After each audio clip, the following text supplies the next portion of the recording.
Hello everyone! Welcome back to my YouTube channel. Isa na naman pong napaka-healthy at napakasarap na salad ang ating gagawin for today. Lalagyan po natin ng fried kubos. Let's start!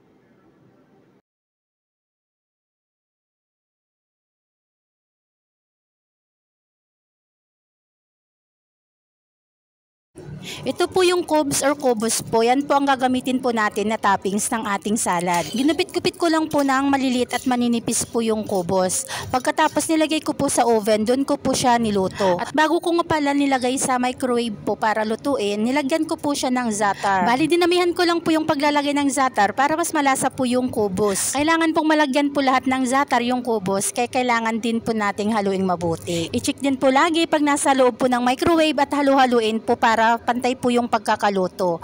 Pag nag-brown na pong ganyan, okay na po siya. Green olive. Bali yan po yung isa sa mga nagpapa-healthy po sa salad. Kaya kailangan po nating lagyan. Bali yung slice na po yung nilalagay po natin. At para mas malasa po yung ating salad, nilagyan ko po siya ng cheddar cheese. Ini-brand po ng cheddar cheese, pwede naman pong gamitin. Hindi ko po siya masyadong pinino para pag ilagay na po natin sa ating salad, kitang-kita po. Pag marami pong ilalagay, mas masarap po. Sa litos po naman, kailangan nating hugasan isa-isa po para mas sure na malinis. Para kung ano man po yung nasa loob ng litos, matatanggal po. Pwede naman pong ibabad muna po sa asin ng ilang minuto bago po siya banlawan. Hindi po masyadong manipis po yung pagkakahiwa po niya. Mas masarap pong kumain po ng salad kung mas malalaki po yung pagkakahiwa ng litos. At pagkatapos ko nga pong i-prepare yung mga ingredients, nanguha po ako ng malinis na bowl at inuna ko po yung litos na inilagay. Isinunod ko na po yung cheddar cheese. At isinunod ko na po yung sliced green olive. Bago po pala nating ilagay po yung green olive, kailangan po nating ilagay po muna sa strainer po para matanggal po yung excess po na oil. Alam naman po natin na ang olives po ay nakapreserve po in oil. May mga pickled olives naman po na buo. Pwede naman pong gamitin po sa salad. Pero mas masarap po yung naka-slice po na nakapreserve po in oil. At pagkatapos ko nga pong ilagay lahat sa bowl, hinalo ko po muna bago ko po nilagay yung pinaka-toppings po niya na kubos. Pag i-serve na po natin, mas maganda po kung ilagay na natin po yung pinaka-toppings po niya na fried kubos po. Spread lang po yung kubos po sa ibabaw po ng salad para mas maganda pong tignan. Sa pagluluto nga po pala ng fried kubos, kung wala po tayong oven, pwede naman po sa kawali. Lagyan lang po natin ng konting mantika. At saka luhit lang po para hindi siya masunog. At kailangan din po nating haluin para pantay-pantay po yung pagkakaluto po niya. Pag golden brown na po yung kulay, pwede na po siyang hanguin. At para lalong sumarap po yung ating salad, gagawa po tayo ng pinakasus po niya. At para magkaroon na rin po kayo ng idea kung paano po gumawa ng napakasimpleng sauce. At sakto lang po sa ating ginawang salad.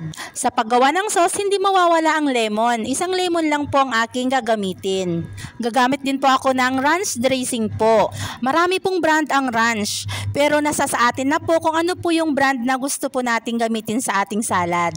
Gagamit din po ako ng yogurt. Ang tawag po dito sa Middle East, robe. Sa malinis na container, hinalo ko na po yung mga ingredients po para sa ating sauce. Salain lang po nating mabuti yung lemon para hindi po may sama yung mga buto. Bali, nilagay ko po yung buong yogurt po para mas malasa. At pagkatapos, nilagyan ko na rin po ng 2 kutsara po na ranch. Pagkatapos ko pong nilagay sa container, kailangan pong haluing mabuti po hanggang maging creamy po yung pinakasos po niya. Kung mayroon naman po tayong mixer, pwede naman po yung gamitin para mas mapadali po yung paggawa ng pinakasos po. Pag egg beater po ang gagamitin po natin, basta haluin lang po natin hanggang maging creamy po yung ating sauce. Mas masarap pong kumain ng salad kung yung pinaka-toppings po niya ay crispy pa rin. Kaya pag kumain po tayo, doon po natin nilalagay po yung pinakasos po niya para hindi po lalambot yung toppings. Kung gusto naman po natin na medyo malambot po yung pinaka-toppings para hindi po yung masyadong matigas, pwede naman po nating lagyan po ng medyo mas maraming sauce. Sana nagustuhan niyo ang ating salad. At bago po ako magpaalam, don't forget to subscribe and pakiclick na rin po yung notification bell po para sa susunod ko pang mga videos. Salamat po! Thanks for your time and thanks for watching!